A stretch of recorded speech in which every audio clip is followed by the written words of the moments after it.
Olá, meu nome é Nathan, eu sou do grupo 3, eu fiquei com o livro Manual do Profissional de Educação Física e eu gostaria de trazer para vocês aqui as primeiras partes do livro, os primeiros capítulos do que tem a dizer.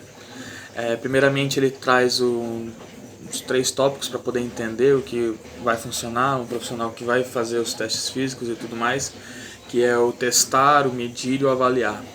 Ele cataloga assim, dessa forma, colocando testar como os testes de forma propriamente ditas, seja ele banco de Wells, seja ele teste de alturas, todos eles para verificar o desempenho com as situações previamente definidas. Então ele já estabelece esse testar dessa forma.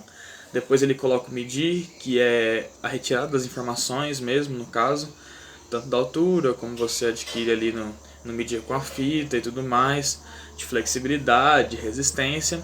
E depois ele coloca que depois desses 2 processos entra o avaliar. E o avaliar então é pegar esses dados e saber como interpretar. Mais para frente ele vai dar início às validades.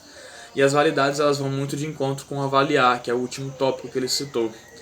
Dentro das validades existem 3 que ele cita no livro: a validade lógica, a validade concorrente a validade preditiva.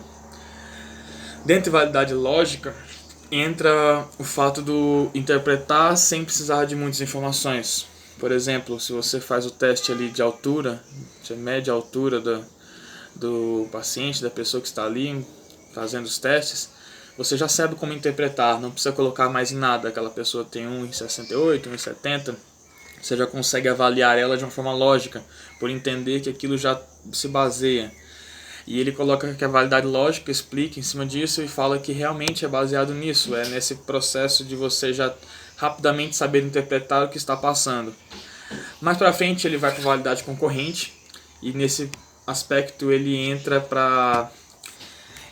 trazendo o que ele pensa sobre validade concorrente, né? Que a validade concorrente ele coloca que é expressar mediantemente a avaliação presente nos testes. O que seria isso? Expressar o que está acontecendo. Se você tem 1,68 e você está com o peso de um peso muito acima, a validade concorrente ela vai saber alinhar isso, vai pegar isso de forma qualitativa e ela vai saber interpretar para falar, olha, pela sua altura o seu peso não está condizente, então alguma coisa está errada. Então entra esse teste para saber como fazer nesse processo. E aí entra a validade concorrente. Mais para frente vai entrar a validade também preditiva, que não passa também de uma validade de muita interpretação, só que de números mais exatos, que vai se basear mais em flexibilidade, vai se basear muito mais em qualitativo e quantitativo, e aí vai entrar em aspectos um pouco mais interessantes dentro disso, vai dar números mais exatos, vai dar umas variações mais exatas, nas quais vai facilitar para a pessoa que está recebendo informações entender como que está o físico dela, como que está a saúde dela, como que está se o quadril dela condiz com o peso, que condiz com a altura, se a flexibilidade dela pode ser aumentada devido a alguma coisa que ela possa fazer, e aí entra a validade preditiva. Dentro disso são todas essa é a primeira parte do livro, na qual ele traz esses aspectos e deixa claro como vai fazer, e mais pra frente ele vai explicando outras coisas. E é isso.